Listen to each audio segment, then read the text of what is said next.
കർത്താവ് അന്ധന് കാഴ്ച നൽകിയവനെ, ചെകിടിന് കേള് നൽകിയവനെ, ഊമന് സംഭാഷണത്തിൽ നൽകിയവനെ, ഒരു രോഗത്തെക്കുറിച്ച്, കുഞ്ഞുങ്ങളുടെ രോഗത്തെക്കുറിച്ച്, എപ്പിലെപ്സിയെക്കുറിച്ച്, അപസ്മാരത്തെക്കുറിച്ച്, ഓട്ടിസത്തെക്കുറിച്ച് ആകുലപ്പെടുന്ന വ്യാകുലപ്പെടുന്ന അമ്മമാര്, ഗർഭിണികൾ, അവരെല്ലാം ഞങ്ങൾ ഈ സമയം സമർപ്പിക്കുന്നു. കർത്താവേ, നിന്റെ ഉന്നതമായ നാമത്തിന് സ്തോത്രം ചെയ്യുന്നു. കർത്താവേ, അങ്ങയുടെ നാമത്തിൽ ആശ്രയിക്കുന്ന ഒരു മകൻ പോലും ലജ്ജിക്കാൻ ഇടയാക്കരുതെന്ന് സങ്കീർത്തനോട് ചേർന്ന് പ്രാർത്ഥിക്കുന്ന കർത്താവേ, നിന്റെ വലിയ കൃപ മക്കളിലേക്ക് ആവശ്യിക്കണമേ. അടിപ്പണ്ട പോലെ വൈദാഘാല പോലെ ദൈവികമായ ശക്തി നിങ്ങളുടെ ശരീരത്തിലെ നീര് രോഗങ്ങളെ എടുത്തു മാറ്റിയിട്ടെന്ന് കൽപ്പിക്കുന്നു. യേശുവിൻ്റെ ശക്തിയിലേക്ക് ആവശ്യിക്കട്ടെ. ആന്തരിക അവയവങ്ങളുടെ ഗുരുതരമായ രോഗങ്ങളുള്ളവരെ കർത്താവ് സ്പർശിക്കട്ടെ.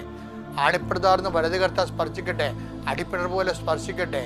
38 വർഷം ഞാൻ അർപ്പിച്ച കുർബാനയുടെ യോഗ്യതയാൽ യേശുക്രിസ്തു നാമം നീ സൗഖ്യം പ്രാപിക്കട്ടെ. നിന്റെ ഭവനം, നീ ഏത് ഭവനത്തിൽ പ്രവേശിച്ചാലും ആ ഭവനത്തിൽ സമാധാനം ആശംസിക്കാൻ അരളിച്ചത് കർത്താവേ, നിന്റെ നാമത്തിൽ ഇപ്പം പ്രാർത്ഥിക്കുന്ന ഓരോ കുടുംബത്തിനും ഞാൻ സമാധാനം ആശംസിക്കുന്നു.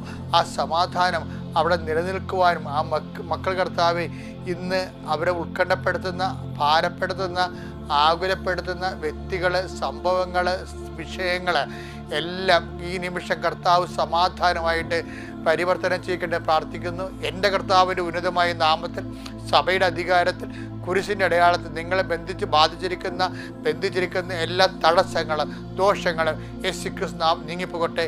I command you in the name of Jesus Christ be healed.